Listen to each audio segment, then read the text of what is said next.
The Times is reporting that Steve Barclay has also told public bodies they should no longer employ dedicated diversity and inclusion officers. Commentators Brendan O'Neill, Femi Olawale with us today. What do you think, Femi? Well, as with most issues with this government, it would be cheaper for all of us for them to simply not be racist and bigoted. Because we've seen it with how they handle asylum seekers. We know that our economy is crying out for young workers, and yet they think it's more cost efficient to spend money on barges and hotels rather than just process them quickly and get them into our workforce. And here we know that the core problem we've got in this is racism within society, discrimination within society. But any effort to tackle discrimination and inequality in society, they call woke. Like, they could spend money on improving our education system so that we have a more broad understanding of people from different backgrounds. They don't do that. Instead, we end up forced to spend money, not that much money when you compare it to the NHS budget, on diversity officers, and now they're complaining about that, even though they know that we have several problems of institutional racism across the public sector. We've just seen what happened with the Met Police. They were found to be institutionally racist, homophobic, and misogynistic. We've seen there was a recent report by the NHS that found that one third of people from black and minority ethnic backgrounds experience bullying and discrimination. So we know we have that problem. Why can't as essentially Steve Barclay is saying, why can't the managers manage? What's the point of having managers if they bring in other managers to do a management job?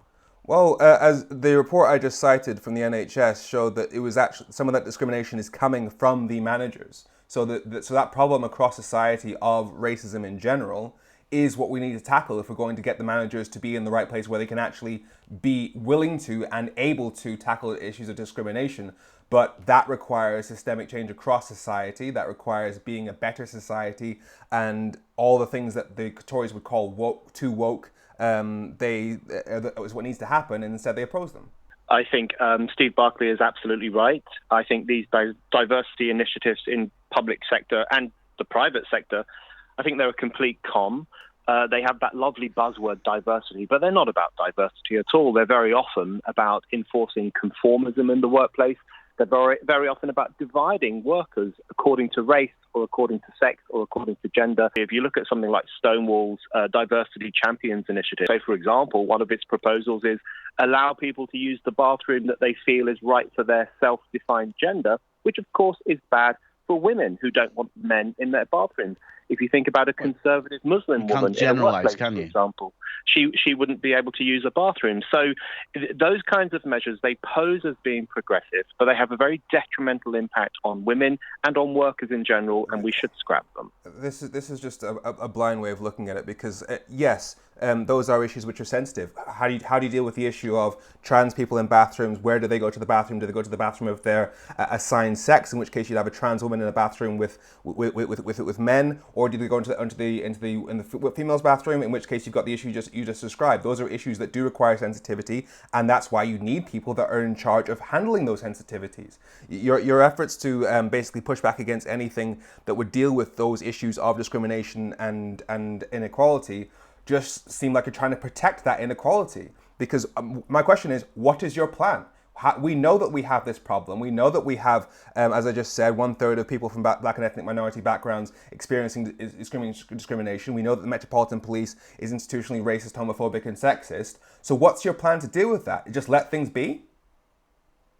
Well, the first thing to say about wokeness, in my view, Femi mentioned it earlier on, it's the opposite of anti-racism. The great noble cause of anti-racism in the past, the civil rights movement, the anti-racist movement in the UK, was about bringing through genuine equality so that everyone would have the same kinds of opportunities. Wokeness is the opposite. Wokeness is a hyper-racialized ideology. This is why diversity initiatives are so problematic in the workplace, because they do invite us to see people as a colour rather than according to their character. Okay, so for starters, you're arguing against the dictionary right now, because the definition of woke is to be aware of the injustices in the world and want to change them. So saying that it's racist to be anti-racist, that's just, again, a stereotypical racist trope that it's racist to call out racism. Because we know that the UK is institutionally racist, because we know that there's been studies by Oxford University that show that if you've got a black sounding name, you have to send more job applications to get a call back, same for Middle Eastern names, etc. We know that if you're black, you're stopped by police 7 times more than white people. We know that those systems are in place. Any effort to push back against efforts to get rid of racism is protecting racism. So if somebody comes onto a radio show and says, let's get rid of all the efforts that we're doing to try and deal with racism.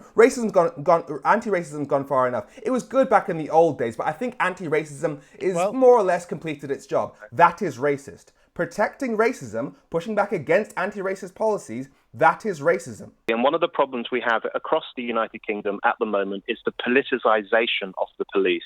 The police have become woke, to use a word that Femi really doesn't like.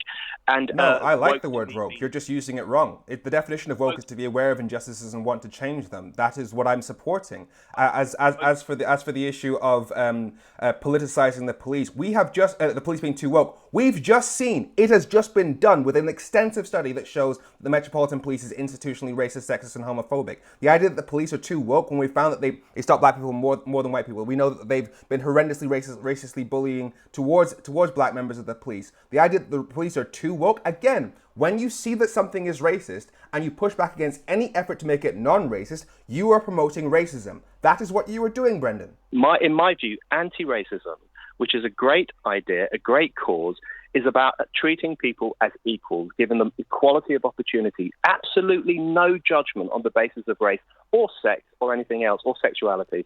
What we have under the new diversity regime is the opposite of that. It's a top-down, state-enforced system which encourages us to think about people's gender identity and racial identity and so on all the time. It is creating division and tension in the workplace. And Steve Barclay is right to get rid of it. And again, the current status quo is racism. So I will ask you again, what is your plan to address that racism? If you know that the police are stopping black people 7 times more than white people, if you know that they're bullying, if you know that they're institutionally racist, if you know that this is happening across the board, what is your plan to do it? Because if you don't have a plan and all you're coming on here to say is, let's get rid of the efforts to combat racism, you're promoting racism. So please, Brendan, what is your plan to address the racism that we know currently exists?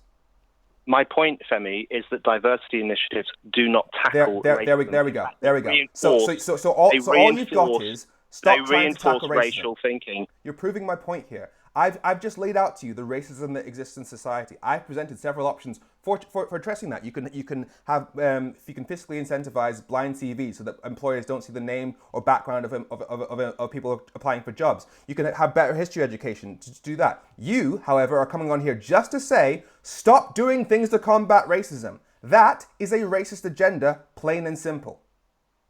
I am amazed that there haven't been riots yet. That's the most amazing thing to me. Do you think there will be? I think there should be. Should be? Yes. Brendan. You're urging people onto the streets to smash up Vodafone.